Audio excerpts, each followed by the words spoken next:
Hello and welcome to another video. This one is just an update on what's been happening with the Vietnam stuff. Really just sort of finishing stuff off for the weight table. We put a very small order into Jed at Gringo 40s a little while ago. Alex needed a couple of VC figures for the weight table, and I wanted to pick up their sampan for the canal, and also they do a Vietnamese bar girl, which I just thought would look good on the table, obviously next to the bar. Normally when you get an order from Jed, you always get a freebie, and this was no exception. So he actually included a South Vietnamese officer figure, which worked really well to go standing next to the bar girl. So that's what I've been working on. We've also got some Empress vehicles. So I've started work on the pattern. The little mechanical mule thing with the 105 and a ground mount 105 and the little few figures to go with them. So that's what we've got. That's what we'll be having a look at. So without further ado, we'll get down to the table and have a look at the stuff. Right, so on the left, the South Vietnamese officer figure, obviously the bar girl on the right. Flesh tones for the bar girl, I've done a little sort of adaptation to try and get sort of an Asian flesh tone. The South Vietnamese officer, I haven't bothered with that. I've just kept it as the normal flesh, but I'll have a little think about that. So I've painted him up as a BDQ Viet Dong Quan, which are the South Vietnamese Rangers. You can see I've attempted to paint the Panther star symbol on his helmet, and he's also got the arm badge on his left arm, and I've tried to do the specific Ranger sort of camouflage. They had a specific one. It was a little bit like sort of Erdl woodland pattern, but it was more of a green colour than the sand. So I'm not sure whether I've sorted that out. I'm reasonably happy with it, I think, and obviously just based with the normal method.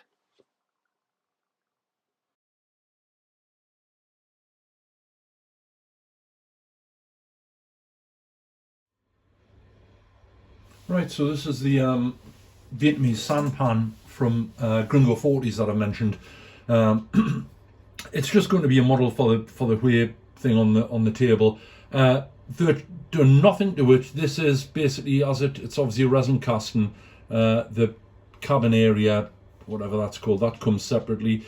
And all I've basically done is painted it. Used my normal techniques. You can see I've done some. I've used some of the ammo grime, the slimy grime, just sort of to show like water damage around the edges. Washed and basically just dry brushed up. Did add a bit of colour with the red on, and that's it. So that's basically going to be sitting in the canal area on the Hui table, and also be usable. We've got plans for the future of Vietnam to do some maybe brown water navy stuff. I've obviously got the Empress PBR and the light seal support craft as well, and this would probably work really nice with that. So the other stuff I've been working on, which is still in a stage of completion, the Empress pattern. So the nice thing, Empress are the vehicles they've done are normally 150th, I think. So they are sort of slightly larger. If you look at the same vehicle 156, they're slightly larger. But the nice thing about Empress, they're just coming so few pieces.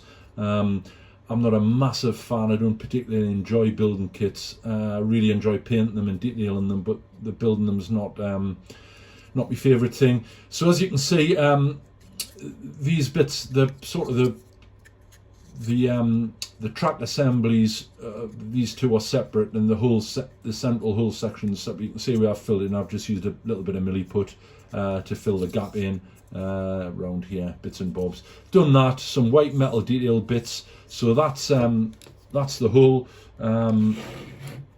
The turret, I haven't done a great deal to. I've just put some additional stowage in the turret basket. Obviously the spare track links, which you see quite often on patterns, they're obviously Empress.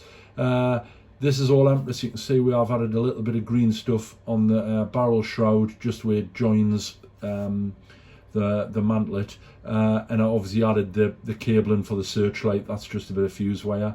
Added that, and obviously there's the little commander's cupola, which goes on the top. Was thinking of putting another, or putting the 50 cal mounted, sort of pintle mounted on the top, but it was getting in the way of the figure, and there's lots of photographs where you see it where it's as I've done it here. So we thought we'd probably just leave it like that. Also picked up last time I was at York, I think, the Empress Mule with a 105 on. Lovely little kit.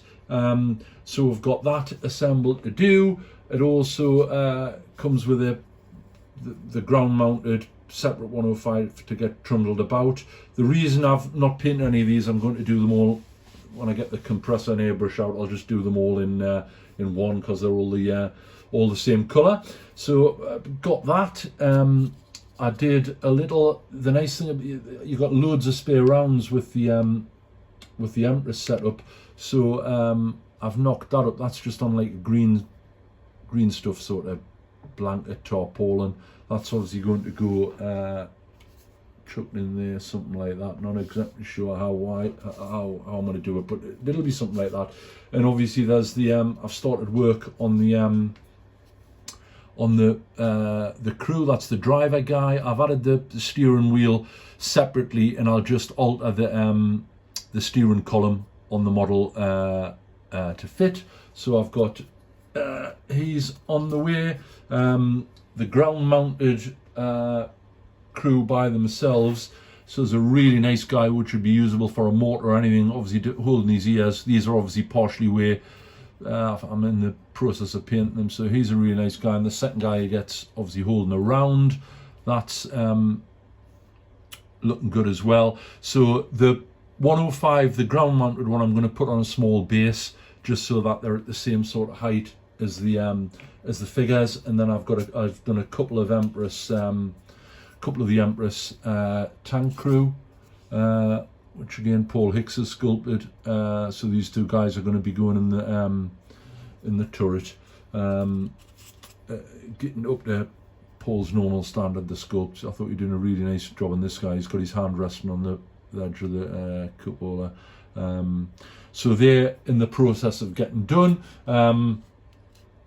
So that's what we've really been up to. Tomorrow I'm hopefully, depending on the weather, it's a little bit damp here, to get them primed. I normally use either Halford's or Tamiya surface primer.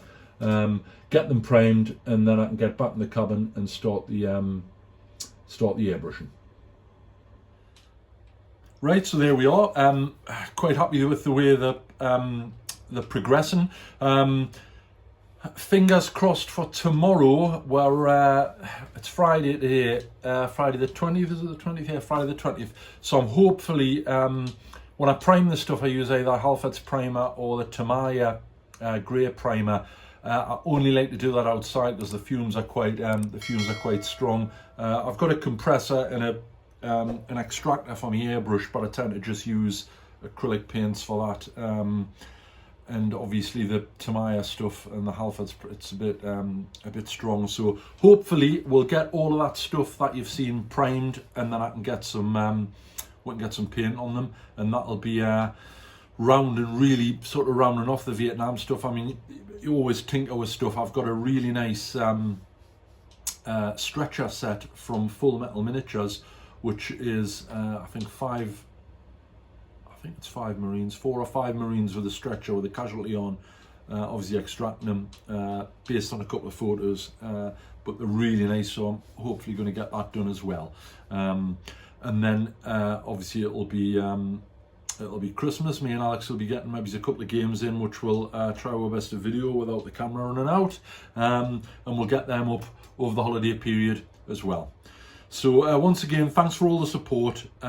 Any questions at all, shout up and we'll do our very best to answer them. We'll see you next time.